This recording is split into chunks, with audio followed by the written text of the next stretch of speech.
everybody, welcome to the Leek. I'm John as always, and Amonkhet's here. We've played it. It's time to talk about the pre-release, which I went to on Saturday morning, and you're seeing footage of here. And then I also went to another one on Sunday morning, because you can't play enough Amonkhet. So our Saturday event is our big one. We had, I believe, 63 people, 62 people, somewhere around there. A huge event. We had a bunch of door prizes, all kinds of comics, and a Fate Reforged dual deck, a pack of Eternal Masters, a Thopter. Pi Network was up for grabs just for showing up. This, of course, is at the Gamers Emporium in London, Ontario, at Wonderland in Oxford. If you're in the area, if you're coming through, stop by. We are a lovely group of people. I say that with zero bias. And hey, you get to play with me if you come on out to a draft. We draft on Friday nights. We have these huge pre-releases. We have a sealed league that's super fun, so check it out for sure. So I cracked open my pack, which you're seeing here in, well, my packs in super speed, and I got what I consider to be possibly one of my worst pools in a pre-release ever. Which is weird, because as you're going to see in just a little bit, when I break down the pool, I had a Glory Keeper, and I had a Glyph Keeper, a Glory Bringer, and a Glyph Keeper, and I had some good stuff. But I had basically two pieces of removal in a set that I consider to have a decent amount of removal in, and every single color had essentially 7, maybe 8 really good cards, and then rapidly dropped off, making the idea of a 2-color deck really tough to pull off.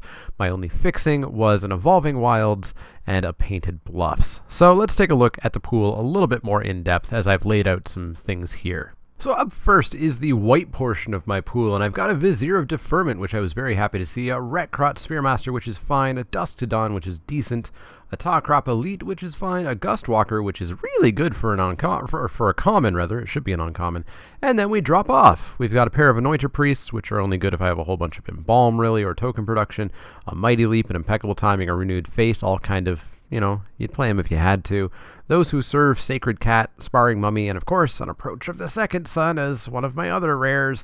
Yeah, you know, it starts off with some solid cards and drops right off. So white pretty quickly got the cut. Blue looking kind of better right away with an Angler Drake and a holy moly, a Glyph Keeper, and then dropping right off with a pair of Tarkrop Skirmishers, which are fine, and Aven Initiate, which is fine, Naga Oracle, you know, those are all playable at least. Hieroglyphic Illumination, Pull from Tomorrow was my rare promo, which is all fine, and I guess I said drop off too early. Now it drops off into Ancient Crab, Scribe, pair of Decision Paralysis, Compelling Argument, Slither Blade, Seeker of Insight. So again, some good cards, fantastic cards in the case of Glyph Keeper and Angler Drake especially, but just not enough to really be, you know, the main color of a deck. But it could be a good support color. And for those keeping count, my current removal count is 0. Let's see if we can change that with black. Well, here's black, and it's kind of the most middle solid. There's no straight up bombs here. There's a Bone Picker, which is great, a Wasteland Scorpion, which I like a lot, a pair of Pitiless Viziers, although not quite enough cycling going on, Cursed Minotaur, Soul Stinger's great, Gravedigger cool, and then it falls off. We've got a Dissented, or a Doomed Dissenter, Doomed Dissenter, a Cartouche of Ambition, which is removal against an X1, I guess, Nest of Scarabs, Wander in Death, Trespasser's Curse, a pair of Dune Beetles. Stir the Sands is great, sitting over there. But again, our removal count is at 1, and it's only against X1s. So removal is not looking great. And black is looking decent again as a support color. But that's going to require a main color that is really heavy, that has, you know, a dozen or more playables. Red's up next, and we've got, again, not much beyond the Glory Bringer. The Glory Bringer, of course, is busted card. Wow, you should never not be first picking this in every pack that it's in. Combat Celebrant. A lot of people argued with me about this being fantastic, and it's not. Spoiler alert. A few other cards here. We have an Electrify, so our removal count is up to 2, and this one's at least slightly better removal. Pair of Flings there, paired up with a Limits to Solidarity. We'll get back to that a little bit later. But yeah, just not enough here. So with green kind of being our last hope, we see some good stuff. We see a Scaled Behemoth and a Crocodile of the Crossing and an Exemplar of Strength and a Cartouche of Strength with a Trial of Strength, a pair of Cats, which I think are decent. They're not great, but they're decent. And then it falls off. You know, Giant Spider, Spidery Grasp, Shed Weakness, Oashra Cultivator, Dissenter's Deliverance. Again, just not enough to be a main color. So we're stuck with 5 colors that all could probably be the decent part of a support color for a deep deck, a deep second color. And we just didn't get the deep second color. Removal count, 3 if we're counting Cartouche of Strength. The gold cards offered little solace. They were all over the board. We had a red-white Honored Crop Captain. We had a red-green Kenra Charioteer. We had a blue-black Shadow Storm Vizier. And a pretty crappy Failure to Comply, which is... boy, that's a bad card. So, you know, each one of these could go in a deck that we have. The Vizier is probably the worst, but still not enough to really boost up any of the colors we had. Artifacts, as expected, unless you get Oracle's Vault or Edifice of Authority, were terrible, and I got neither of those. I got a pair of Monuments that I will probably just never play, a pair of Honored Kopeshes, which I will never play, and a Gate to the Afterlife, which I will never play. It also looks like I did not take a picture of my lands. I had an Evolving Wilds and a Painted Bluffs. So as you saw near the end of my super speedy deck build part of the video, this is kind of what I ended up with at the end of deck building. Absolute monstrosity of a 3-color deck with very little fixing. We had an Oashra Cultivator there on the left-hand side, and I played the Evolving Wilds. But otherwise, this was a pretty bad deck, but it was playing the powerful cards that I had spread across red and blue and green. It didn't go well. I lost round 1. Round 2, I retooled the deck and ripped red out outside of the Glorybringer and the Electrify. Didn't go well. So round 3, at 0-2, I retooled the deck heavily. I played every single bad card that I had in red and green. I believe there was 1 or 2 red spells that I wasn't playing, and 1 or 2 green spells that I wasn't playing to get this super aggressive, holy God, I hope I turn everything sideways and win really quickly deck. So let's take a look at it more in depth. In the 1-drop slot, we had Shed Weakness and Stinging Shot. 2 cards that I'd never go out of my way to play. Stinging Shot is probably one of these sideboard cycling cards that I don't mind because there are going to be a fair number of matchups where you're going to have a target for it. And at worst, it is too generic cycling. Shed Weakness is fine. I'd play it a little bit more highly in the counters deck, but I'd cut it pretty liberally even there. 2-drop slot was significantly more full with a pair of Initiate's Companions, which I still find really good. Exemplar of Strength, Bitterblade Warrior, a pair of Nefcrop Entanglers, a pair of Flings, which I typically don't like to play, but man, can they finish out of nowhere, and a Tormenting Voice to help me draw. The 3-drop slot was equally full of stuff, with a Kudu, a pair of Sure Shots, which really help against flyers when you come up against them, a Charioteer, a Trial of Strength, which is basically an Alpine Grizzly, a Combat Celebrant, I did play it, I didn't want to, a Spidery Grasp, and a Cartouche of Strength, which is really good.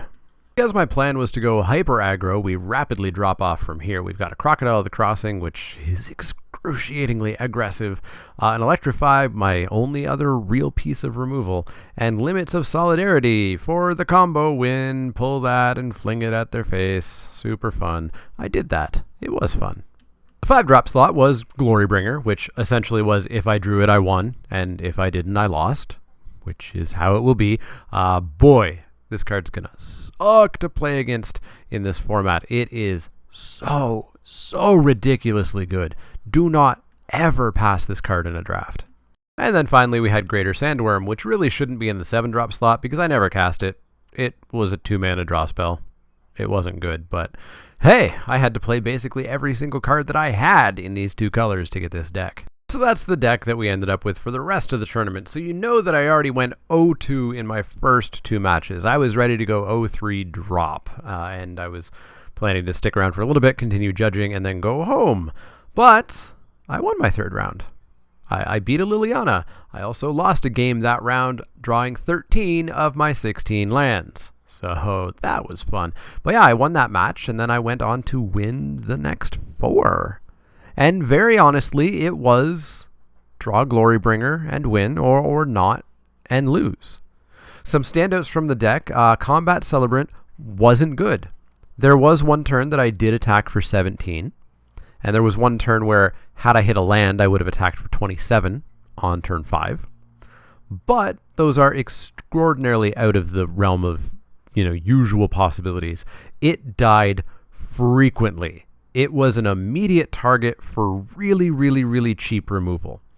And then so many times, I just couldn't really attack with it. Because, yeah, I could attack with it and all my other creatures, but there'd be blocks and trades, and the second combat step would be way more anemic with him not there, and it just wasn't going to work out that well. I will say the one place where it did work really well was getting second exert triggers. So my Nefcrop Entanglers, instead of getting +1/+2 on the second attack, they'd get an additional +1/+2. They'd actually get +2/+4. Outside of that, all the other standouts are obvious. Crocodile is fantastic. Glorybringer's fantastic. Cartouche of Strength is incredible removal. Fling is something you can do, and I'm sure somebody's going to draft all the limits and all the flings and do that in a draft, and it's going to be annoying to play against. But yeah, that was pre-release experience number 1. I'd love to hear what you would have done with this pool from what you saw. Would you have done this weird aggro deck? Would you have tried to be the 3-color deck and just stick it out longer? What do you think? I think it's one of the worst pools I've ever seen. 2 pieces of removal, absolutely 0 of it unconditional. All of it was utterly conditional. And just every color being support level color playable only, and no real color having enough stuff to be made.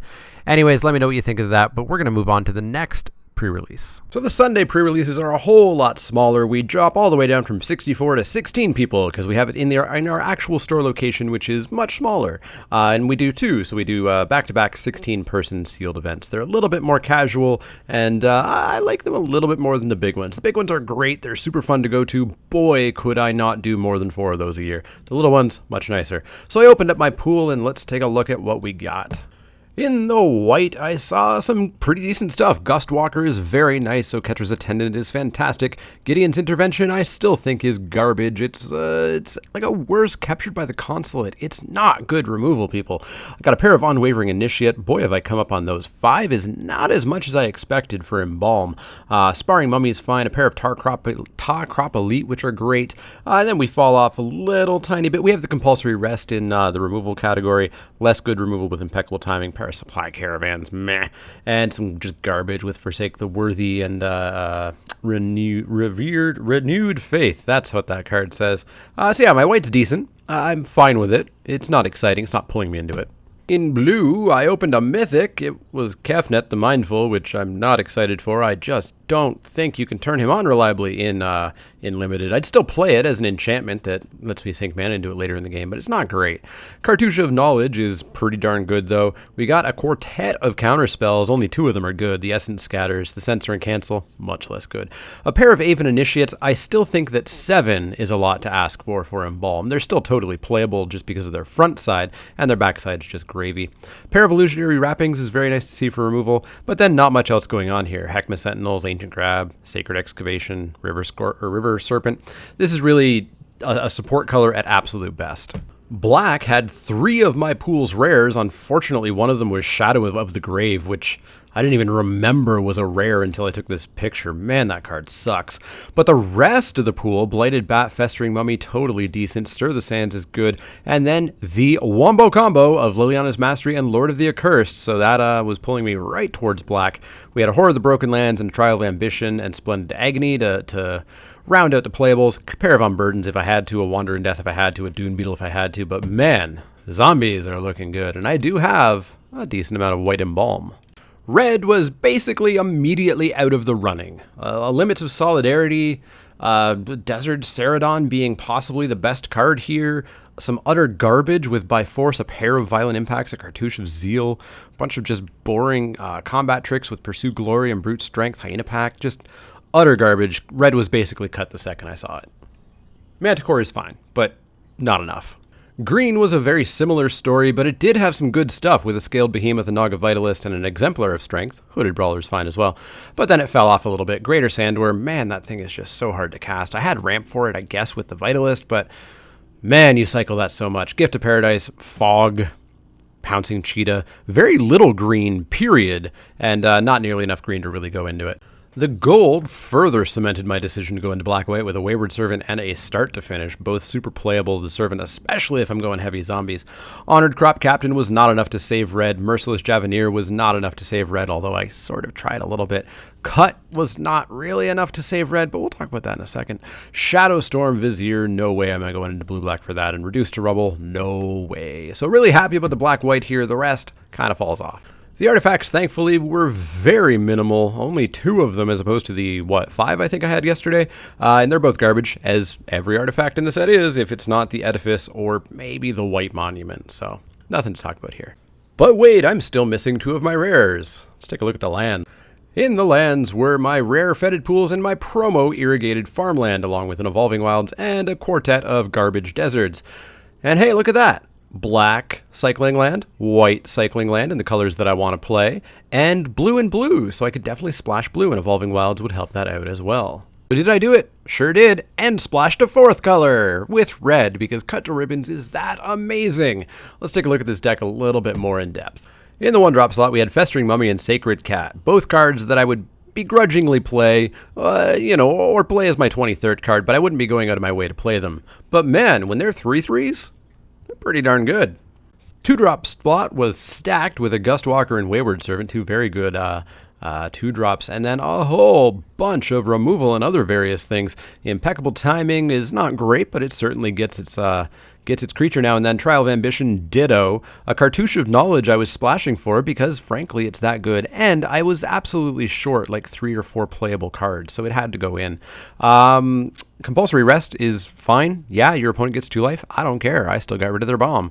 Essence Scatter splashed as well because, I needed to splash. I certainly had the colors to do it. And, yeah, it was great. And then I did, in fact, splash for the Cut to Ribbons because Ribbons is an insane finisher and Cut is just really good removal. I ended up playing 3 mountains to splash for it, and then basically an even split of blue and black with the 2 cycling lands and the Evolving Wilds. In the 3-drop slot, we had a pair of Unwavering Initiates, which are very decent on their start, and then the fact that they come back for 5 is very, very nice. A Blighted Bat, which is great. A Lord of the Accursed, which of course made everything bigger, basically everything in my deck. Splendid Agony, and Start to Finish, even more removal. Very solid. The 4-drop slot had Takrop Elite and Sparring Mummy. Not too much to say here. Takrop Elite definitely can win games out of nowhere. Exerting it, it's really slow. You want to win with it. You can get in some damage here and there if your board's fine, but be careful exerting this and attacking in all willy-nilly if you're not winning. Sparring Mummy, just solid. The 5-drop slot, we saw the Horror of the Broken Lands. I have some cycling, but I wasn't super intending to really go off with it, but it was fine enough. Oketra's Attendant is ridiculously good. There's so much versatility there, and of course Liliana's Mastery to make 2 3/3 zombies, 4/4s if the Lord is out. Speaking of 4/4 zombies, Stir the Sand, 6 mana to make 3 4/4 zombies if I've got them both out. Real good. And even making the 3 2/2s is pretty darn solid. Cycling it felt a little bit bad the 1 or 2 times that I did it, but casting this for full wasn't terribly hard. And as I mentioned, I was running the full complement of my splash lands. My cyclers were great. I cycled them when I didn't need them, cycled them early if I desperately needed something else, and Evolving Wilds, of course, because, hey, it's Evolving Wilds. So that's how the deck wound up, and it was 4 colors, but I was feeling really confident about it. The splash that I had seemed perfect. It just seemed really solid. And it was really solid. I never had any issues with colors. The cycling lands, the cycling other cards to get colors all worked out fantastically. I was a little bit worried because something like 7 or 8 planeswalkers were opened across 16 people. One guy had a Liliana and a Gideon. There were 3 other Lilianas opened. There was another Gideon and I think 2 Nissas opened. Tons of planeswalkers opened in this little 16-person event. But yeah, I won round 1. I won round 2. I lost round 3 to the eventual winner of the entire tournament. Her Liliana and her Hepatra utterly decimated me, and then I won my final round to go 3-1, netted myself 3rd place, and 5 packs of Amonkhet. I liked this deck. It worked out amazingly. I think there's something like 15 zombies that you can make with this deck. Really super solid. I hope I can draft it again at some point, but like I said, I think everybody's gonna go after it. So what do I think of this format? Well, I don't really like it. I haven't liked a sealed format in a long time. It's been pretty recurring that every sealed format has a number of extraordinarily good rares and probably often an equal number of really bad rares, and even the middle rares are significantly below the good rares.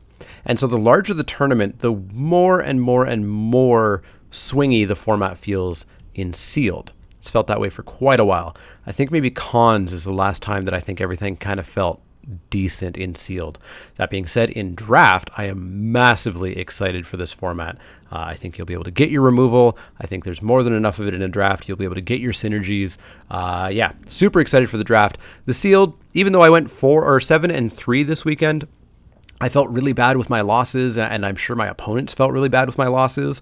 Like when I drop a Glorybringer and just suddenly win the game, that feels really bad. And it feels really bad when you open your pools and you get a Dispossess and a Shadows of the Grave and a Gideon's Intervention and etc. So yeah, I'm not sure if I'll go back to the sealed too much, but the draft I'm going to be all over. But I want to know what you think of the format. How was your pre-release? How'd you do? Let me know in the comments below. Let me know what you think of the format. Let me know what you think of draft if you've managed to squeeze one in. I'm going to start drafting tomorrow. There will be a bonus draft video up tomorrow of Amonkhet. And I'll be streaming this week a couple of drafts as well. And then, of course, Spiky Saturday will be drafts for the next 10 to 12 weeks or so. Let me know everything you want to let me know in the comments down below. As always, if you have any questions, comments, or suggestions, you can find me on Twitter at the Mana Leek. That's Leek, like the vegetable, not the card. You can also find me at Facebook.com/TheManaLeak, Twitch.tv/TheManaLeak, and Patreon.com/TheManaLeak if you want to become a backer there, work your way towards earning a playmat, etc. Like that video if you like the video. It doesn't just make me feel good, it really helps with the discoverability of the content, helps new people find me, etc. If you haven't subscribed, if you're new, click that subscribe button and you'll get all the videos. You'll get the box openings, you'll get the crack-a-packs, you'll get the drafts, you'll get the Wacky Wednesdays. Everything that I make will be up there. And then, of course, if you do have those questions, those comments, or those suggestions, let me know. Otherwise, I will see you all next time.